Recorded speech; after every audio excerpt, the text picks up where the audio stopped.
bonjour à tous et bienvenue dans Bonjour chez vous. On termine cette belle semaine qu'on a eue, des thèmes très riches, des thèmes qualitatifs. Et on termine avec un sujet super important. On parle d'abus spirituels aujourd'hui. Comment reconnaître les abus, les détecter et surtout comment ne pas en être victime. Alors aujourd'hui, c'est une émission mise en garde que j'aborde aujourd'hui avec Eladj et Nadine. Hey, Evelyne. On termine cette belle semaine. On est en feu, là. Yeah. Ça a bien été, Eladj? Ça a été Ton super. retour, Vraiment, j'ai été même béni, personnellement. Oui. Moi aussi. Par la chanson Éveillé, d'hier. Hein. ravivé. La chanson La chanson d'hier. d'hier qui t'a béni. Tu sais, cette chanson, il fallait que tu l'apprennes. Si vous ne savez pas de quoi on parle, eh ben, Nadine. regardez l'émission d'hier. Nadine a chanté. Et danser. Et en tout cas, avec des mouvements. Ouais. C'était un chant accompagné de mouvements. Félicitations, Nadine. Merci. En fait, dans Bonjour chez vous, je pense que chaque chroniqueur, à un moment donné, a chanté. Et il restait juste toi. Ouais. Bravo. Le meilleur pour la fin. Alors aujourd'hui, on a un C'est mon histoire. Alors c'est Aurélie et Jonathan qui sont venus nous partager leur histoire d'abus spirituels. Alors c'est très courageux de leur part parce que c'est un sujet dont on ne parle pas beaucoup et on les remercie d'avance. Donc vous pourrez découvrir leur histoire dans quelques instants. Mais avant ça, on va voir comment détecter les abus spirituels dans la pensée du jour.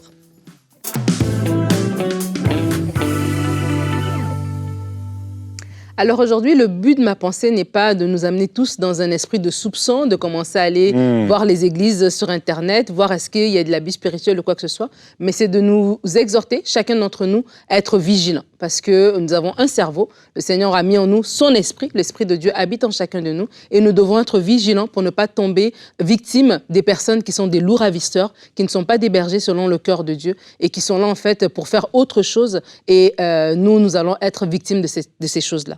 La Bible dit ici dans Jean 10, les versets 11 à 14, « Je suis le bon berger », c'est Jésus qui parle, « Je suis le bon berger donne sa vie pour ses brebis. » Le simple salarié, quant à lui, dans d'autres versions, ça dit le mercenaire, n'est pas le berger et les brebis ne lui appartiennent pas.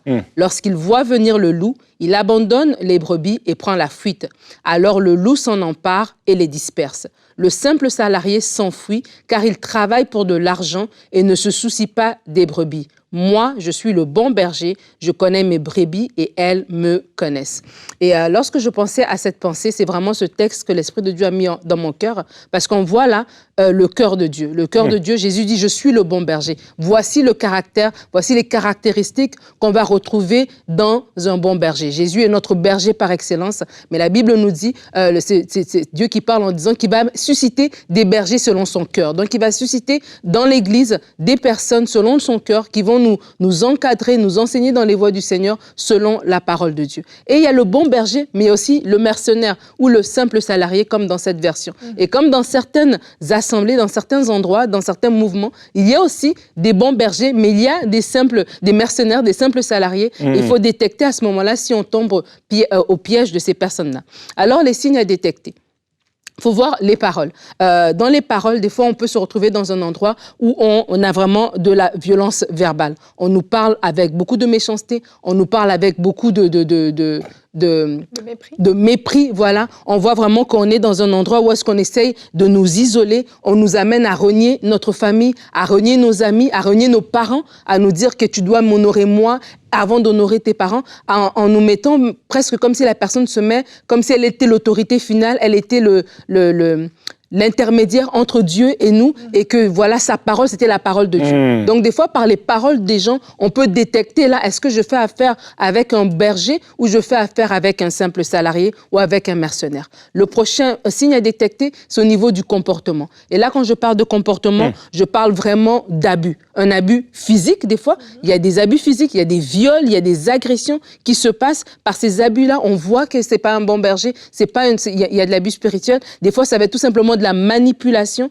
donc nous amener peut-être à poser certaines choses, à renier, à mettre de côté, par exemple, nos finances au profit de ces personnes-là, etc., à nous dire qu'ailleurs, c'est mauvais. Si tu pars, on nous met une peur que si tu vas poser des questions ailleurs, si tu remets en question, ça veut dire que tu vas aller en enfer, etc. Donc, par des comportements comme ça, on peut détecter que non, il y a de l'abus. Et le troisième point, je l'ai dit tout à l'heure, c'est lorsque la personne se met au niveau de Dieu. On doit nous encourager à savoir que le seul intermédiaire, le seul chemin, c'est Jésus. C'est Jésus qui est le chemin, la vérité et la vie. La Bible dit qu'il n'y a aucune voie, il n'y a aucun autre moyen d'aller au Père que par Jésus-Christ. Et lorsque quelqu'un nous présente le Seigneur, oui, peut-être qu'il connaît plus que nous, il peut nous enseigner, mais il ne peut pas se substituer à Jésus-Christ, en fait. Et ça, c'est vraiment important. Et à ce moment-là, je vous invite à prendre vos responsabilités, parce que c'est vrai qu'on peut donner des signes, et certains d'entre vous, peut-être que malheureusement, vous êtes dans ces cas de figure, mais je veux nous inviter en tant qu'enfants de Dieu, je l'ai dit tout à l'heure, nous avons un cerveau.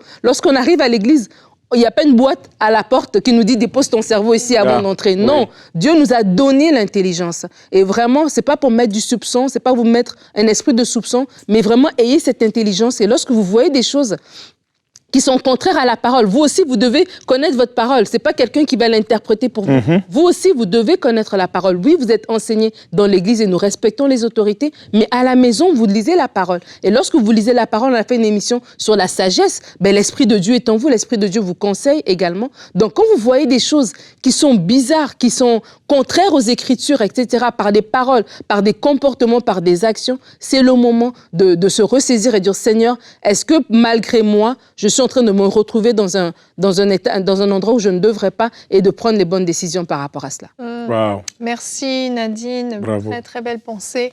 Et j'enchaîne tout de suite avec notre verset du jour qui va exactement dans la direction de ce que tu as apporté. Matthieu 7 au verset 14. Méfiez-vous des prétendus prophètes. Ils viennent à vous en vêtements de brebis, mais au-dedans, ce sont des loups voraces. Et j'aimerais vraiment vous attirer votre attention sur le fait que les pasteurs, les prophètes, les apôtres, ou je ne sais quel nom vous pouvez utiliser, les extra-bishops, sont avant tout des hommes. Ils ne sont pas Dieu, en fait. Et on met des fois les hommes de Dieu, les femmes de Dieu sur un tel piédestal que oui, comme tu l'expliquais dans ta pensée, Nadine, leur parole devient la parole de Dieu dans nos vies. Et on peut nous demander de faire mais n'importe quoi. C'est comme si on avait perdu tout bon sens, en fait. Oui. Et on accepte des choses sans utiliser notre discernement à se dire, mais est-ce que c'est vraiment quelque chose de correct que je fasse ça? J'ai entendu des femmes, tu parlais de viol, et je veux en parler parce que c'est une réalité. Tu parlais de viol, et certaines femmes ont été violées par leur pasteur sans même savoir qu'elles étaient violées, parce que d'une certaine manière, on leur fait croire qu'elles sont consentantes. Oui, que c'est une bonne chose, que c'est comme ça qu'elles vont obtenir leur guérison, leur délivrance. Leur impartation. Il faut appeler un viol. Un pasteur qui vous dit, il faut que je couche avec toi pour que tu vives une transformation, que tu sois guéri ou je ne sais quoi, c'est un viol, c'est pas normal. Et il y a énormément de choses comme ça qui, sous le couvert de quelque chose de spirituel, parce qu'on spiritualise l'acte, il devient saint, il devient beau, il devient noble. Non, quand on parle d'abus, ce sont des choses graves et il est important de les dénoncer. Bien sûr, Nadine, vraiment, je suis contente que tu aies commencé ta pensée comme ça. On ne veut pas mettre cet esprit de méfiance, de tout soupçonner, mais il ne faut pas être naïf non plus. Et on a vraiment besoin, en tant que chrétien, en tant qu'enfant de Dieu, d'utiliser notre discernement, la connaissance de la parole de Dieu pour savoir ce qui est bon et ce qui ne l'est pas. C'est vraiment aussi simple que ça, en fait. J'aimerais vraiment dire merci pour ce thème parce que il y a une pandémie de déception qui est en train de courir dans le corps de Christ et qui fait beaucoup de dommages. Lorsque tu arrives dans une place où un pasteur change ton nom sans consulter tes parents, je peux juste imaginer que ma fille Raphaëla vient à la maison et elle me dit, il y a un prophète qui m'a dit, à partir de maintenant, tu t'appelles Jacqueline ou quelque chose de plus puissant. Mais non, vous devez savoir que l'autorité la plus grande dans la vie d'une personne, c'est ses parents, ce n'est pas le pasteur. Il y a des limites dans lesquelles nous devons fonctionner, même si tes parents ne sont pas sauvés. Même s'ils ne sont pas sauvés. Alors, parce que les pasteurs doivent savoir quelle est leur zone d'opération. Tu n'es pas un financier, tu n'es pas un psychologue, tu es un berger. Alors, le verset que tu lis, il dit, parce que le berger a donné sa vie. Aujourd'hui, on met une pression sur les gens de donner leur vie pour les bergers. Ce n'est pas le sang d'une brebis qui a sauvé le monde. C'était le sang d'un berger qui a sauvé. Le sacrifice doit venir des bergers, pas de la brebis. Ça, c'est un point important. Lorsque tu te retrouves dans une place où il faut consulter ton pasteur pour tout, s'il dit non, c'est non. Je ne lis même pas la Bible, c'est fini. Je n'ai plus d'autre désir, je suis un robot. ces paroles, c'est la loi pour moi. Ça, c'est dangereux. Parce que ton pasteur est un individu, comme on vient de l'entendre. Et j'ai vu ça tellement de fois que ça me rend même en colère divine, à quelque part. Oui. Changer les noms des gens, dire à une personne, tu ne dois pas marier cette personne. Chacun doit choisir qui il veut marier, parce que ce n'est pas le pasteur qui va marier cette personne. On peut prendre des conseils, mais la décision finale appartient à l'individu. Et c'est comme ça que Dieu fonctionne. Il y a un seul médiateur entre l'homme et Dieu, c'est l'homme Jésus-Christ de Nazareth. Il y a les abus financiers. On a dans une place dit, si je ne donne pas ces montants à mon pasteur, je ne vais jamais réussir. Alors finalement, chaque fois que quelque chose nous arrive, au pays, j'ai manqué de respect. Écoutez, moi j'étais musulman, on a grandi sur la loi.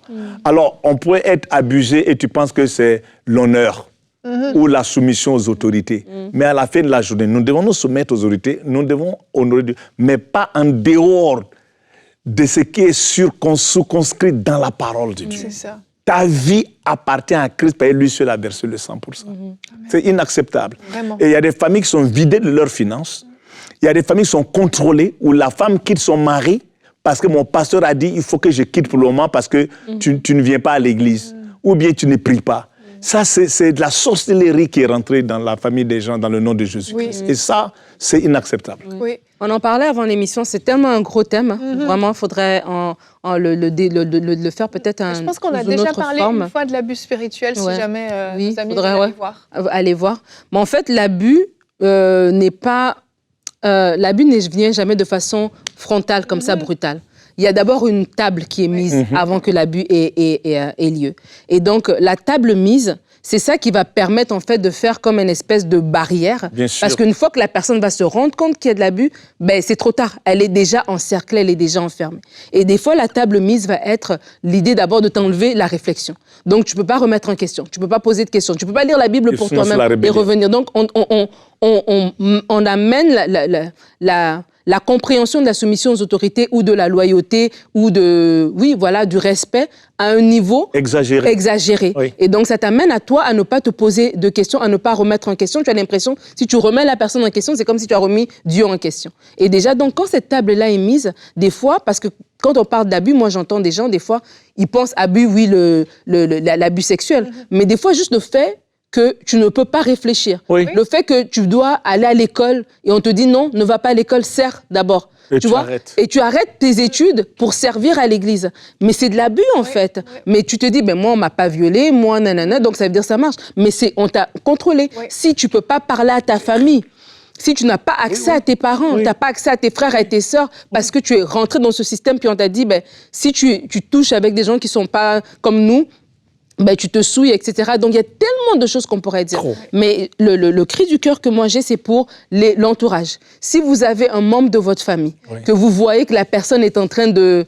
Ça commence à vriller, là. La personne ne retourne plus vos appels. Elle est rentrée dans une espèce de sphère, de système comme ça, là, où elle a une compréhension autre. Et des fois, on peut regarder et puis on peut même lâcher. Mais je veux vous encourager à prier pour cette personne-là. Elle ne voit pas ce qu'elle vit, en fait. Elle est aveuglée. Elle est aveuglée, pourquoi? Parce qu'il y a une table qui a déjà été mise qui l'empêche de réfléchir au-delà de ça. Et je veux vous encourager à prier. Je veux vous encourager à vous tenir à la brèche. Je veux vous encourager à ne pas mépriser les autorités. Il y a des bonnes autorités. Mais malheureusement, comme ce verset nous dit, il y a des loups. Il y a des loups dans la bergerie qui sont là. Et qu'est-ce que le berger, il fait? Il chasse le loup. Il laisse pas. C'est le mercenaire qui part en courant. Le berger chasse le loup. Et je veux vous inviter à ne pas laisser vos membres de famille partir à la dérive comme ça, lorsqu'ils sont sous l'emprise de je ne sais qui, mais de prier, de ne pas lâcher, de chercher la sagesse de Dieu. On a parlé de la sagesse divine pour aller les chercher et les ramener. Amen, amen. Merci d'avoir partagé ça, Nadine. Et je vous propose maintenant qu'on puisse découvrir le témoignage d'Aurélie et Jonathan.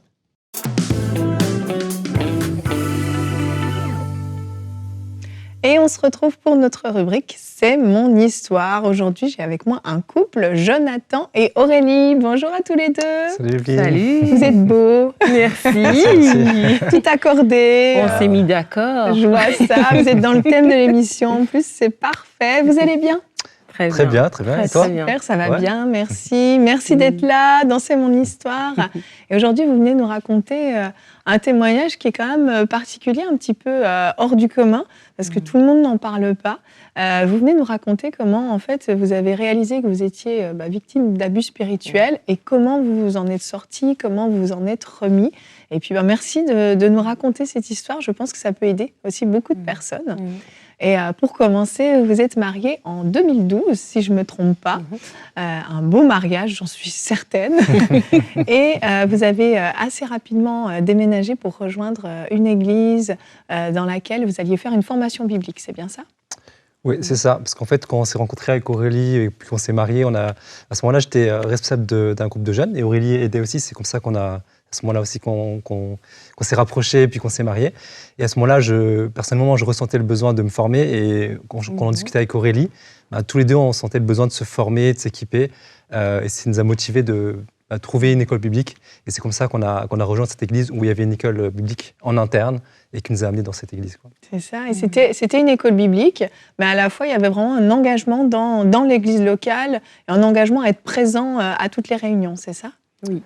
C'est ça. En fait, en gros, l'idée, c'était que quand on s'engageait dans cette école biblique, il fallait être présent à toutes les réunions. Donc, il y avait des réunions de prière en semaine, il y avait la réunion de jeunesse le samedi, il y avait l'église le dimanche, plus tout ce qu'il y avait autour. Donc, il y avait cet engagement-là. Donc, on était là toutes les semaines, très souvent.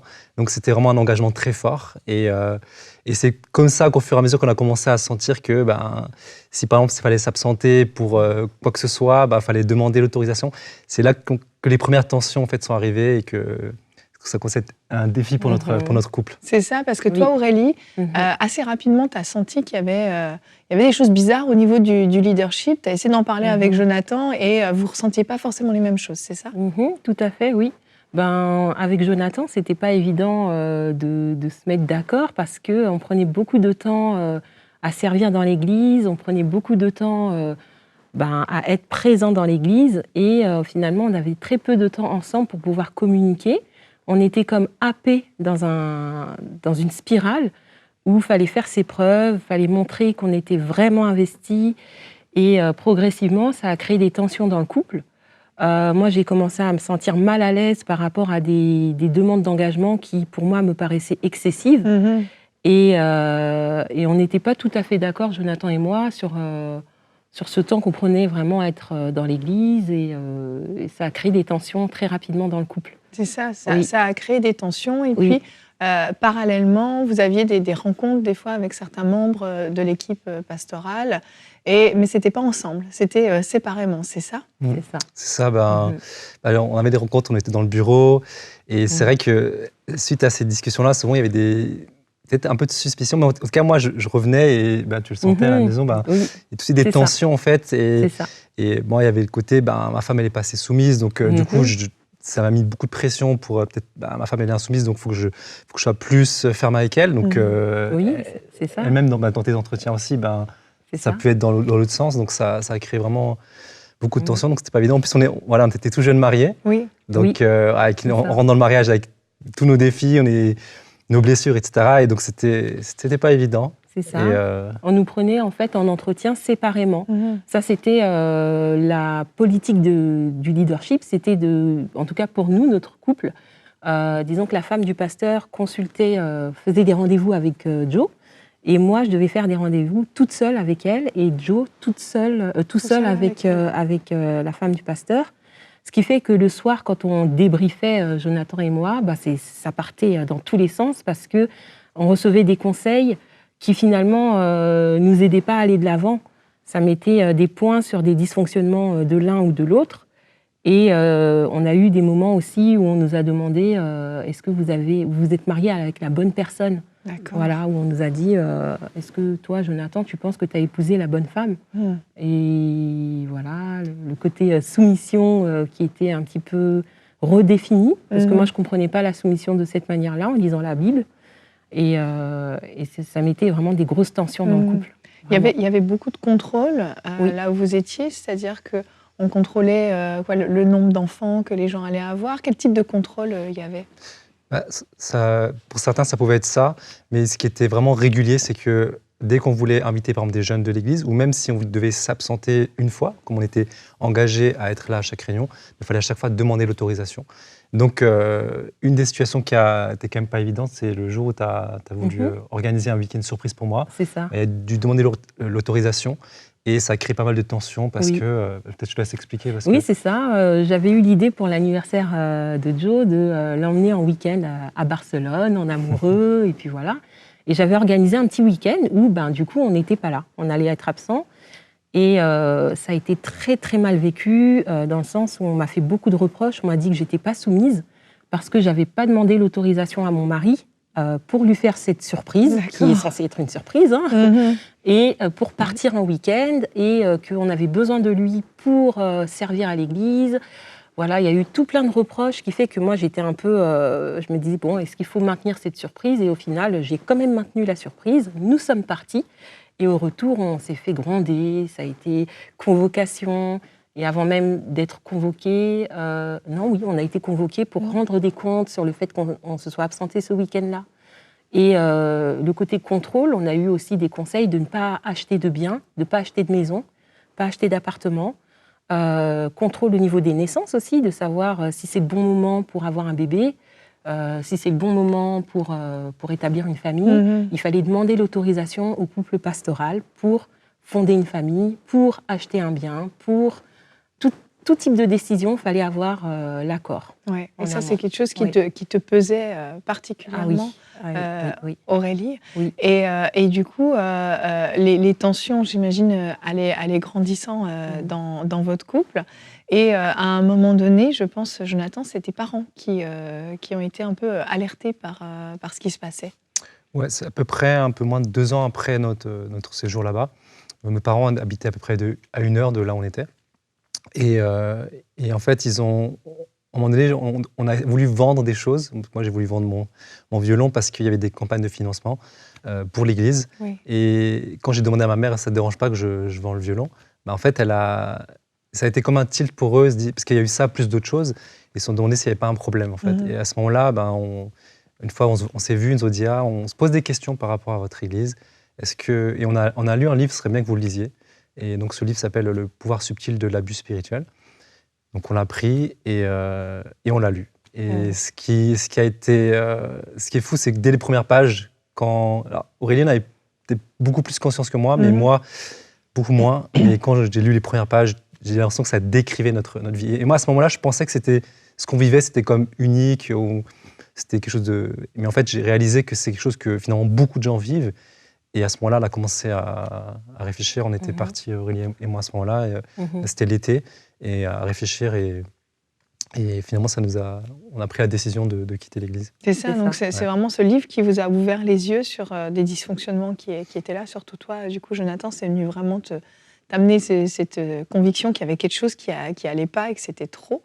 Et comment ça s'est passé quand vous avez décidé justement de quitter l'église ? Ça n'a pas été facile. J'ai d'abord envoyé un email en disant qu'on allait partir, on a voulu partir sans créer de problème, juste en disant on sent qu'il y a une autre saison, que Dieu nous appelle à autre chose. Donc, et on a terminé notre engagement, c'était le début de l'été, on a dit on va faire jusqu'à la fin de l'été. Donc on a terminé notre engagement, mais c'était un peu compliqué parce que il y avait on sentait qu'il y avait des tensions. Et on a annoncé à quelques personnes les plus proches qu'on partait, on a essayé sans essayer de créer de problème. Puis on est parti et là, l'assistant pastoral m'a appelé en me disant quelques jours après, il faut que tu arrêtes de critiquer l'Église auprès des jeunes, des nouveaux de l'Église. Et moi, ça m'a surpris, parce que ce n'était pas du tout le cas. Nous, on a essayé de ne pas créer le problème. Et suite à ça, on a reçu plusieurs mails, etc. Donc, on a dit waouh. Et on habitait juste à côté de l'église, et donc on recroisait les jeunes. Et en fait, il y en a certains qui ne nous parlaient même plus, qui nous ignoraient, etc. Donc, ça a été très difficile parce que pendant 1 an, on habitait encore à côté. Et donc, ça n'a pas été facile pour nous, mais heureusement. C'était vraiment difficile, c'est vrai, je te rejoins, parce qu'on nous a dit plusieurs fois qu'on était des diviseurs d'église. Il y a eu beaucoup de mensonges à notre propos. Ça a été terrible, parce que c'était pas du tout vrai, et nous, on voulait vraiment partir correctement. On a honoré les pasteurs jusqu'au bout, et tout ce qu'on pouvait faire, c'était mal pris, interprété. Il y avait aussi la loi de l'omerta, c'est-à-dire la loi du silence, où beaucoup de choses se disaient en secret, de la manipulation. Enfin, c'était très compliqué à vivre, très compliqué. C'est ça, Oui. puis surtout, j'imagine des amis que vous avez perdus, Oui. puisque les membres de l'Église n'avaient plus le droit finalement de communiquer avec vous, C'est ça. il y avait Ouais. comme vous n'existiez plus. un Tout petit peu. à fait. c'est On ça. a été rayés du jour au lendemain. Et ouais, c'était C'était, pas simple parce que ouais. pendant ces 2 années-là, on était tout le temps ensemble. C'était vraiment dans une bulle et perdu tous ses amis. Donc, Ça doit Mais- pas être évident. Et vous êtes parti après ça aux États-Unis Ouais. pour une période de reconstruction. Oui. Vous êtes parti combien de temps là-bas? on est parti trop. Un mois, enfin Ouais, un peu ça, moins d'un mois. Après un mois, et c'est un temps, vraiment des gens nous ont accueillis, nous ont bénis, et là, on a pris Mhm. des temps, on a prié, et on a Libérer le pardon. on a vraiment une démarche de pardon dans nos cœurs à ce moment-là. Beaucoup, oui. Ouais, et donc, voilà, c'est là où la guérison commence à s'opérer, mais on a senti qu'il nous a fallu après plusieurs mois. Mais ça a été un moment fort où on a senti que Dieu vraiment nous a fait du bien. Et de sortir du contexte, ça nous a vraiment fait du bien. Oui. Et aussi, excuse-moi Joe, on a réalisé que on avait quand même dans nos cœurs comme une soif. On est arrivé dans un système parce qu'on avait comme une soif aussi d'aller plus loin avec Dieu, une soif mais qui était un peu démesurée, un Ouais. idéal. On courait après un idéal. Et c'est ce qu'on se disait. Surtout moi, en fait, c'est-à-dire que quand j'étais leader jeunesse, c'est comme si au fond je cherchais une méthode pour réussir à faire en sorte que les jeunes soient en feu. Et là, on arrive dans une église, on voit les jeunes, on a l'impression qu'ils étaient tous à fond pour Dieu. C'est ça. Et du coup, je cherchais cette méthode-là, en fait. Et du coup, je tombe à la fond dans le piège. Et pour moi, c'était moins C'est évident ça. qu'Aurélie de voir le problème parce que je cherchais comme cette méthode-là, en fait. Et c'est là aussi, j'ai conscience que moi-même, je devais comme ouvrir les yeux, que c'était pas ça que je devais chercher. Parce que c'est Dieu, en fait, c'est le Saint-Esprit qui touche les vies, c'est pas une méthode, en fait. Voilà, c'est C'est ça. ça. On est tombé dans ce piège-là. Tout à fait. Ouais. Et après coup, le pasteur assistant qui vous avait fait des reproches, finalement, t'as rappelé, Jonathan, Ouais. il avait lui-même ouvert les yeux sur la situation, c'est ça? Il y a déjà eu plusieurs prises de conscience, mais à un moment donné, il y a eu un pasteur qui est venu visiter l'église et qui a commencé à dire qu'il y avait peut-être des problèmes. Et lui, il a commencé à avoir Une des enquête. prises de conscience. Il y a eu une enquête. Et ouais. suite à ça, en fait, il y a eu toute une enquête qui a été lancée. Et donc, il a ouvert les yeux. Il était très influent. Les autres jeunes, en fait, ont commencé à ouvrir les yeux. On a commencé à recevoir plein de demandes de pardon des différents jeunes. Donc c'est sûr que ça nous a fait du bien. Mais nous, on a tout de suite dit, vous êtes déjà pardonnés. On a Voilà. déjà fait C'était le déjà fait travail de cette pardon dans nos démarche. cœurs. Et ouais, donc ça a C'est pu- ça, et finalement, donc, les pasteurs ont été retirés de leurs fonctions pour mettre d'autres pasteurs à la place. Donc l'Église a pu continuer, mais de manière finalement plus saine. Et vous avez pu vous reconstruire, vous à avez fait. pu Tout à fait. faire confiance à nouveau, vous engager à nouveau dans une Église aussi après? Ah oui. Oui, Ouais, vraiment. ça a quand même mis un peu Oui, de ça a mis du mais- temps quand même de refaire confiance. Mais Mhm. la guérison a eu lieu et on a Oui. pu s'engager dans notre église par la suite. Et même au niveau du couple, en fait, Dieu a fait transformer le mal en bien parce que ça nous a aidé à guérir sur des Oui, choses. C'est Ça ça. a mis comme la lumière sur des choses et ça a permis d'aller de l'avant. Donc vraiment, c'est un témoignage que Dieu est fidèle et que c'est grâce à sa grâce qu'on est là aujourd'hui, qu'on peut Oui. témoigner. Vraiment. Amen. Amen. Vraiment. Merci à tous les deux d'avoir osé parler de ce sujet délicat. Merci d'être venus témoigner dans C'est mon histoire. Avec plaisir, merci à toi de nous avoir Merci de accueillis. nous avoir invités. Merci. Eh bien, un témoignage, alors Wow. ça peut paraître moins grave comparé à tout ce qu'on a pu dire dans l'émission, mais en réalité, c'est des choses très graves, c'est du contrôle et c'est Oui. souvent ce type d'abus qu'on peut rencontrer. Donc, si vous êtes reconnus dans le témoignage d'Aurélie et Jonathan, si vous êtes reconnus dans les différents exemples qu'on a pu aborder en début d'émission, on aimerait vraiment vous encourager à réagir, à ne pas rester là où vous êtes. Oser partir, c'est vraiment oser se séparer, se détacher de cet abus spirituel et dire stop. Et il faut dire stop, vous ne pouvez plus supporter ce genre de choses. Et s'il y a des choses graves qui vous sont arrivées, on parle vraiment d'abus sexuels, on parle de choses vraiment très graves qui sont punies par la loi, on veut vous encourager aussi à oser en parler à des autorités compétentes, à vous faire aider et à ne pas laisser non plus ça sous couvert parce que ça se passe dans l'Église. On cache, il y a des choses qui doivent être mises à la lumière pour qu'il n'y ait pas d'autres victimes après vous. Donc prenez les bonnes décisions vraiment, prenez le temps aussi d'être à l'écoute des uns des autres qui vous entourent aussi, qui peuvent traverser des situations difficiles pour être une aide également pour eux. Merci à tous les deux en tout cas pour ce thème qu'on a beaucoup, partagé Evelyne. ensemble. Merci pour cette belle semaine, Eladj. On se revoit bientôt. Cette fois, tu laisses plus passer autant de moi. Non, voilà, bientôt. Bientôt. Allez, merci d'avoir été avec nous. On vous souhaite un très bon week-end. À la semaine prochaine.